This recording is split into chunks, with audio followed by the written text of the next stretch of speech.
¿Por qué se van las empresas energéticas? Es un interrogante de la mayoría de nuestra sociedad. ¿Qué está pasando en la Alta Guajira? ¿Por qué está pasando?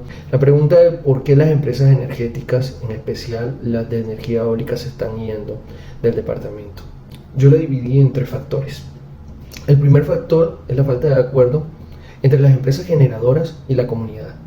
Sin atribuir responsables, aquí vemos una situación determinante: la ausencia institucional. Hemos encontrado en investigaciones opiniones donde se hacen acuerdos directos entre grandes empresas y las comunidades. También hemos visto acuerdos que van desde lo económico directamente hasta lo social y la solución en materia de servicios públicos.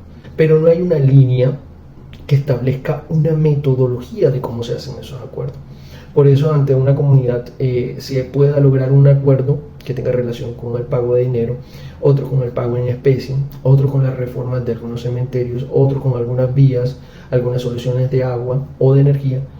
Al no haber un acuerdo específico y al ser tantas comunidades afectadas con necesidades naturales, pues los acuerdos se hacen casi imposibles en materia de singularidad y en materia de proyección a largo plazo, dejando por fuera acuerdos que representen un desarrollo estable, una permanencia, una continuidad, unos servicios públicos determinantes y que deja en manos de la voluntad de cada comunidad el acuerdo. Estos acuerdos tampoco representan una estabilidad, dado que cada comunidad, dependiendo de lo que le ofrezcan a otras y a sus niveles de asesoría, pueden cambiar de opinión los acuerdos y no genera una estabilidad en la negociación, lo que impide, digamos, un acuerdo rápido. Reconocemos que nuestras comunidades son comunidades que manejan su propio tiempo, no es el tiempo de las empresas. Nuestras comunidades negocian y su tradición de negociación es una tradición conversacional, muy poco documental, negociaciones extendidas, negociaciones variables, negociaciones donde se le pregunta a muchas personas, donde se cambian factores en relación a cualquier elemento de comunicación y donde la estabilidad no es la regla. Básicamente nuestras negociaciones son muy subjetivas. Eso hace difícil de que las negociaciones entre empresas que se relacionan históricamente y muchas que son internacionales, con parámetros internacionales y no con costumbres, ¿no? Pero es la regla y es la regla en la negociación. Entonces, en este primer punto relacionado con la falta de acuerdos entre generadores y comunidades, encontramos el diferencial principal. El segundo problema que encontramos es la falta de participación de las entidades territoriales, departamentales y municipales. Básicamente, las entidades que deberían de representar a las comunidades tienen que ser sus representantes institucionales, elegidos popularmente. Pero ¿qué pasa con estas comunidades que históricamente han estado en zonas donde la participación institucional es prácticamente nula? No se ven representadas por esas comunidades, ni electoralmente, ni en su liderazgo. Esa falta de representación deja de lado qué tienen que hacer, cómo tienen que hacer, unas reglas normativas, y como la misma Constitución dejó un vacío en estas comunidades, es decir, las zonas entre Manaure y Uribia y parte de Maicao, donde posiblemente se desarrollarían muchos de estos proyectos, no tienen ninguna presencia institucional. Y al no tener ninguna presencia institucional, las autoridades y las comunidades son todo, son instituciones, son reglas, son costumbres, y en que la Constitución tiene responsabilidad. La Constitución del 91 creó los territorios indígenas como una formación, un modelo de entidad territorial. Pero la reglamentación, tanto constitucional como legislativa, deja un vacío de cuáles son los modos, de cuáles son las formas, de cuáles son los representantes de las entidades territoriales o cuáles son los representantes de los territorios indígenas, cómo se elige, cuáles son sus normativas. Al dejar este vacío, las comunidades tienen que negociar directamente, y eso es lo que hace que dichas negociaciones sean inestables, que no sean permanentes, que sean fluctuantes, que sean variables y que sean extendidas.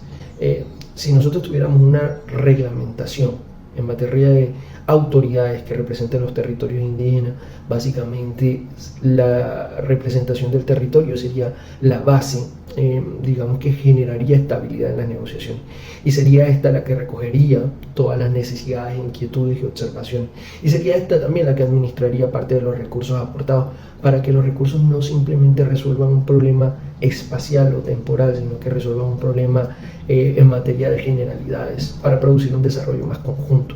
Y juntaría estos recursos de negociaciones con recursos de aportes de nivel nacional, trayendo grandes inversiones que de verdad solucionen los problemas, y no aportes individuales que solucionen problemas de pequeñas comunidades y que de esta forma se extiendan los problemas al resto de comunidades. Como tercer factor, la falta de estabilidad jurídica. Nos damos cuenta de que estas situaciones de conflictos permanentes se vienen de la mano con una modificación normativa constante, con una reglamentación de las consultas previas, con una modificación de los derechos en materia de autoridades, en materia de recursos, en materia de planeación del país, en materia de cómo se deberían de invertir. Y al mismo tiempo nos encontramos en una situación que se está presentando en el Plan Nacional de Desarrollo. Muchas de estas empresas iniciaron sus inversiones con una planeación de unos aportes a las comunidades que representaban un valor específico, y que en el plan de desarrollo se ha modificado, aceptando de que el aporte inicial era bastante bajo, pero la modificación cambia las condiciones de negociaciones anteriores, cambian las condiciones de los costos por los cuales se negociaron, cambian las condiciones de permanencia en la zona, y básicamente esta falta de estabilidad jurídica, que digamos es necesaria, que se hubiera determinado desde antes y no en medio de los procesos, limita la proyección, ¿ya? Limita el desarrollo de estos proyectos.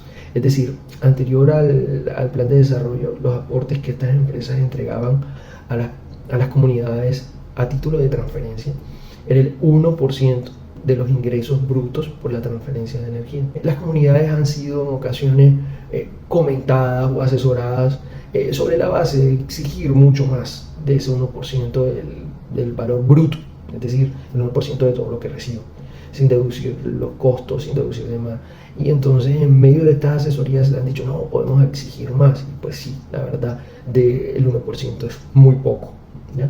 Era el 1% de algo que estaba en expectativa. Entre los tres factores que hemos destacado, vemos que la comunicación, la proyección no se está dando, y hay una disminución de la intención de estas empresas en permanecer en nuestro territorio, por muchos factores, entre los cuales está ese. También encontramos un elemento determinante, que es el transporte de esa energía. Dicho transporte también tiene que ser conciliado con algunas comunidades. No es solo generarlo, porque esa energía tiene que trasladarse, lo que implicaría el tiempo, los recursos que también se tienen que invertir en relación con el transporte de energía, y que aparte de esto, las negociaciones no se hacen de manera colectiva, es decir, se hicieron todas las negociaciones para todas las comunidades y los valores acordados fueron estos, sino que se hacen con cada empresa, con cada comunidad, con cada actividad, independiente de la generación, también el transporte. Esto hace casi imposible tener un término, y ese no tener un término establece la dificultad de que alguna empresa haga una inversión.